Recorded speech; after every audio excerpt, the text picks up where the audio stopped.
학생들은 컴퓨터 게임이나 스마트폰 게임을 좋아합니다. 왜 그럴까요?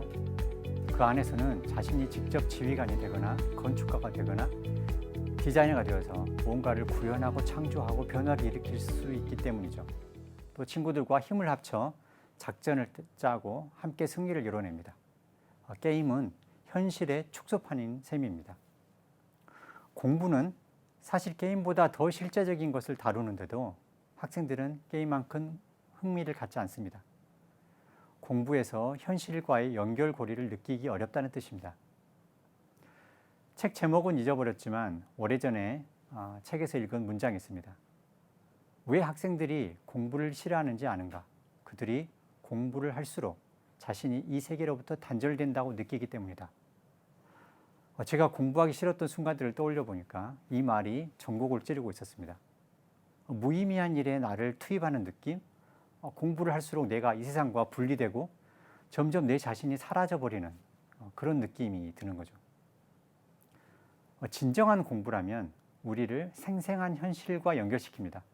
진정한 공부는 우리를 잠에서 깨워 진짜 현실에 눈뜨게 하고 실제를 바라보고 실제를 만질 수 있도록 이끕니다. 대충 되는 대로 살려고 했는데 우리들은 삶의 중심을 꿰뚫고 들어오는 이 이야기 때문에 화들짝 놀라고 서늘한 전율을 느끼기도 합니다. 여러분도 삶의 혁신이 일어나는 그런 순간이 있었을 겁니다. 학생들에게 필요한 공부도 그와 다를 바 없습니다. 밥 하이크는 그의 저서 창의적 교수법에서 이렇게 말했습니다. 우리는 이렇게 교사의 역할이 학생들에게 지식을 전달해 주거나 시험을 쳐서 이해도를 확인하는 것 이렇게 생각했는데 원래 교육의 핵심은 학생들이 그 배운 것으로 무엇을 하느냐에 달려 있다는 겁니다. 저도 이걸 적용해서 수업의 후반부에 각자가 수업 중 생긴 질문을 쓰게 하고 또 그 질문을 모둠별로 해결해 보도록 합니다. 그리고 오늘 배운 내용을 집에 가서 가족이나 친구들에게 설명해 보라고 합니다. 이때 학생들의 반응이 굉장히 좋은데요. 그래서 이런 활동이 제가 혼자 가르치는 강의보다 훨씬 효과적이라는 것을 매번 확인하게 됩니다. 지금까지 3번에 걸쳐서 나누었던 이야기를 여기서 좀 간추려 보겠습니다. 첫 번째는 이론 중심의 수업을 활동과 체험 중심으로 바꾸자는 건데요. 많은 경우 실험이나 실습은 이론을 확인하고 보충하는 시간이라고 여기는데요. 그 반대입니다. 체험과 활동이 직접적인 공부고 이론이 이를 보충하는 것이죠.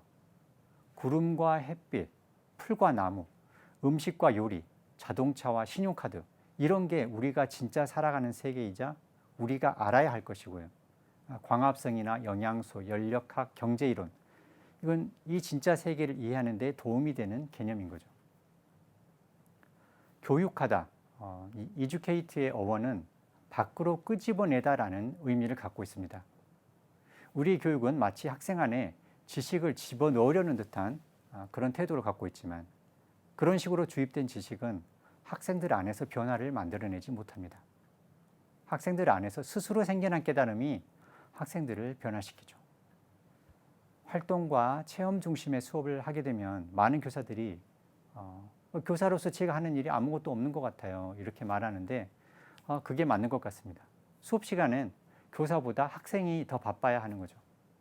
교사의 역할은 학생들이 스스로 무언가를 생각하고 깨닫고 행동할 수 있도록 이 분위기를 만들어주는 것입니다.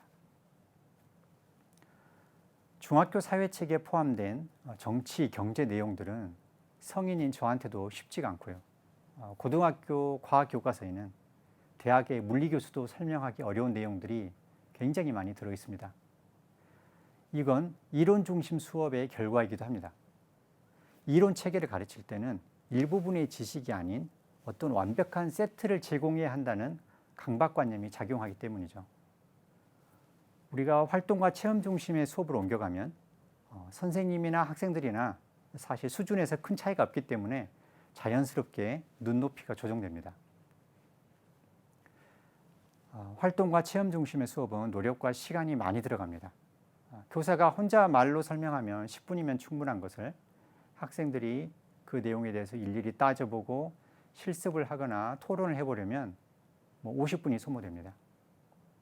이 표는 2022년에 개정되는 교육 과정의 목표라고 합니다. 전 역량 향상에 초점을 둔 이 목표가 대단히 훌륭하다고 생각합니다. 근데 현실적인 문제는 이거죠. 교사들에게 기존의 교과 지식을 모두 전달해라. 그리고 학생들의 역량을 또 향상시켜라. 이렇게 두 가지를 모두 요구하는 것은 무리입니다. 역량 향상이 정말 중요한 목표라고 한다면 지식의 양을 대폭 축소해야만 하는 거죠. 제가 이 강의 내내 교과서의 잘못된 점만 지적해 왔는데요.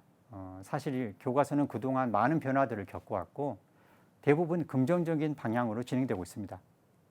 그럼에도 불구하고 본질적인 혁신이 일어나지 못하고 있는 중대한 이유가 있는데요. 그것이 평가, 입시 이런 겁니다.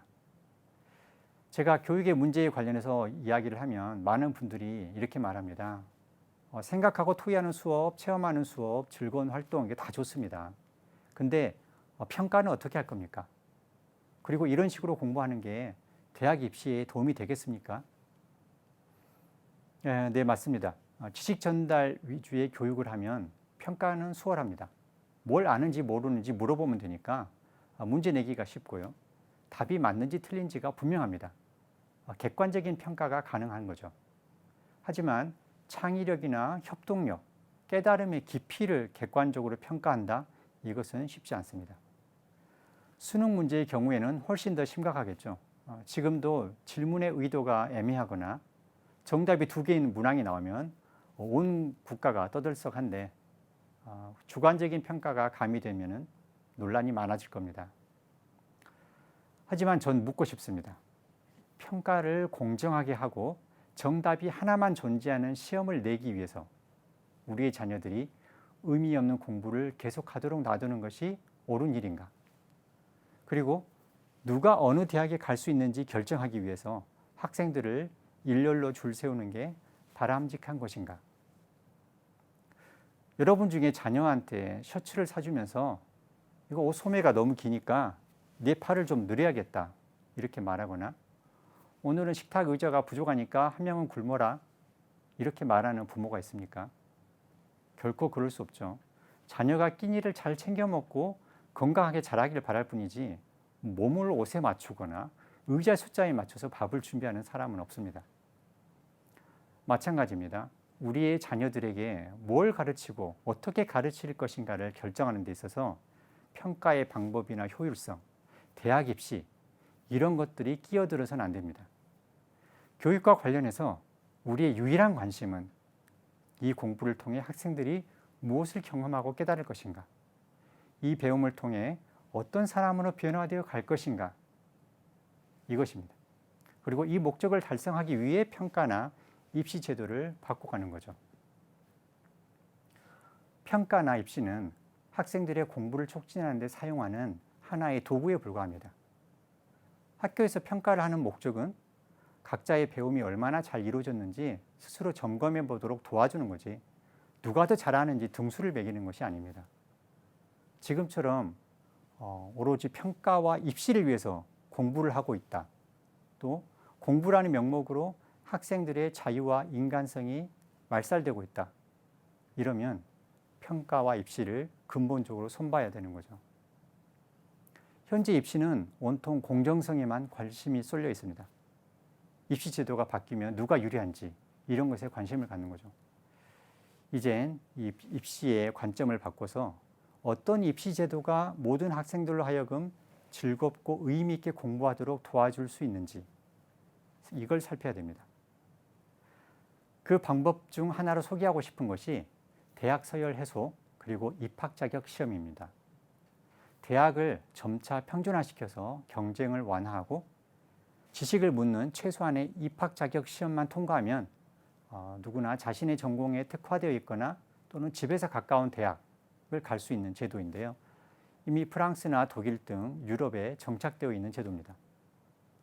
이 안에 따르면 처음에는 약 40개의 대학이 네트워크를 구성해서 어느 대학을 졸업하든지 동등한 졸업장을 수여하고 그 이후에 참여하는 대학 수를 점차 늘려가는 계획입니다.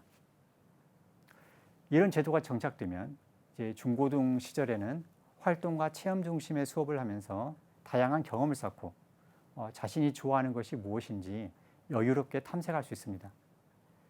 대학에 가서는 전문적이고 이론적인 공부에 깊이 몰입합니다. 이렇게 10대에는 경험, 성인이 되어서는 전문 지식을 습득하는 이런 순서가 학생의 성장 과정과도 잘 부합합니다. 제 경우에는 지금까지 자녀들을 모두 대한고등학교에 보내고 있는데요. 그 가장 큰 이유가 이것입니다.